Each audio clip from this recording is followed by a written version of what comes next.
আমাকে যোগাযোগ করেছে যখন দেখছে যে নির্বাচনে একেবারেই নিশ্চিতভাবেই এখানে স্বতন্ত্র হিসেবে আমি জয়ী হতে যাচ্ছি, তখন যোগাযোগ করেছে, বলেছে তাদের সঙ্গে বসলে ভালো হবে, আরো বড় কিছু পাবো। আমার দল তো আমাকে বহিষ্কারই করে দিয়েছে। আমার দল বলে তো আর কিছু না, এটা তারেক রহমান সাহেবের দল।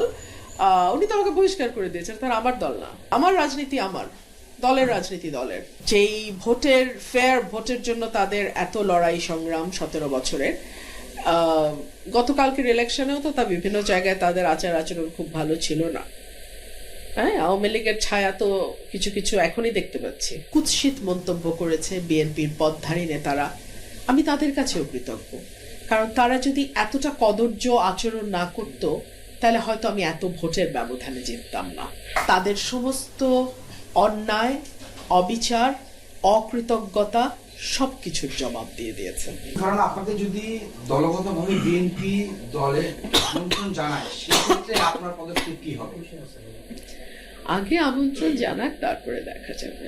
আমি শুভেচ্ছা জানাই যারাই ভালো ফলাফল করেছে, দল হোক ব্যক্তি হোক, যারাই ভালো ফলাফল করেছে, ডেফিনেটলি তাদের প্রতি আমার শুভেচ্ছা থাকবে এবং আশা করব প্রত্যেকেই তার অবস্থান থেকে তার শপথ অনুযায়ী তার যে দায়িত্ব এবং কর্তব্য সেটা তারা পালন করবে। ঘরের মেয়ে, আমি তো ঘরের মেয়ে হলাম ব্রাহ্মণবাড়িয়ার, আমি তো ঘরেই আছি।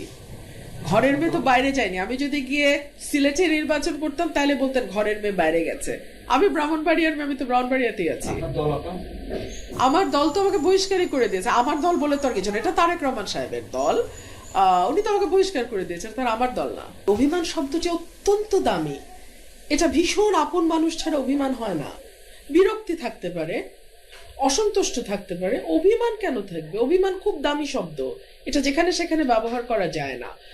আর দলের ব্যাপারে আমার যেটা, হ্যাঁ, দলের আন্দোলন ছিল, সংগ্রাম ছিল ভোটের অধিকারের জন্য, আমাদের একটা ফ্রি ফেয়ার ইলেকশনের জন্য। সার্টেনলি সেই আন্দোলনে আমি শরিক ছিলাম, কিন্তু একই সঙ্গে দলের 18 মাসের কার্যক্রমে আমরা দেখেছি কি করে মানুষের কাছ থেকে পয়সা আদায় করা যায়, কি করে জুলুম করা যায়, কি করে জমি দখল করা যায়, ব্যবসা দখল করা যায়, বালুর ব্যবসা করা যায়, কি করে দুর্নীতি করে পয়সা কামানো যায়, কি করে রেন্ট সেকিং করা যায়, তদবিরবাজি করা যায়, কি করে চাঁদাবাজি করা যায়। এখন আপনি কি বলতে চান আমি ওগুলোরও সঙ্গী হব? তা তো নয় নিশ্চয়ই। সিম্পল, আমার রাজনীতি আমার দলের রাজনীতি দলের। আমি আশা করব তারা 2001 থেকে 2006 যে ভুলগুলো করেছে তার রিপিটেশন তাদের হবে না।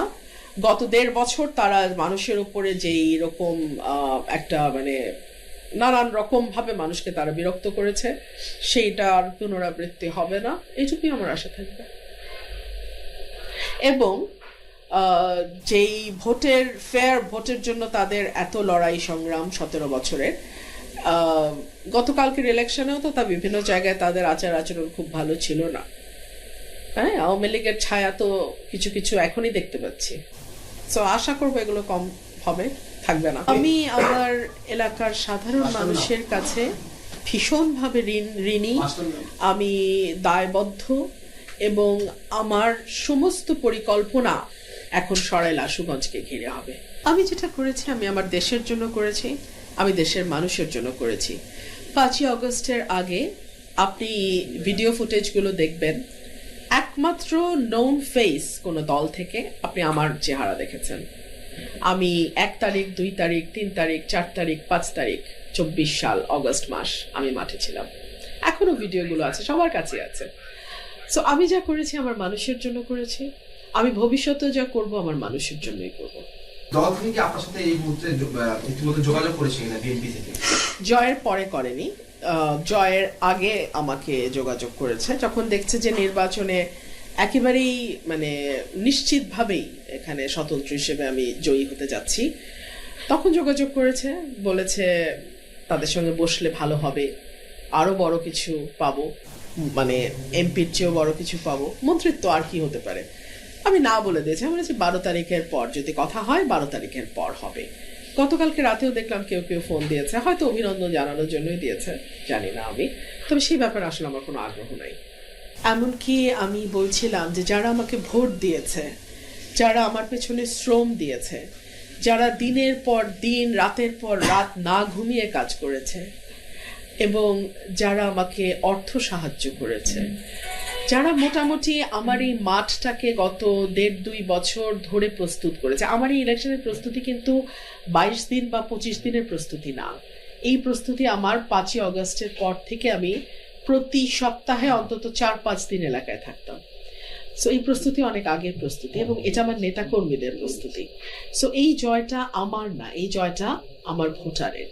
আর যারা আমাকে ভোট দেয়নি, আমার ব্যাপারে অশালীন কুৎসিত মন্তব্য করেছে বিএনপির পদধারী নেতারা, আমি তাদের কাছেও কৃতজ্ঞ। কারণ তারা যদি এতটা কদর্য আচরণ না করত, তাহলে হয়তো আমি এত ভোটের ব্যবধানে জিততাম না। মানুষ ব্যালটে তাদের সমস্ত অন্যায়, অবিচার, অকৃতজ্ঞতা সবকিছুর জবাব দিয়ে দিয়েছে।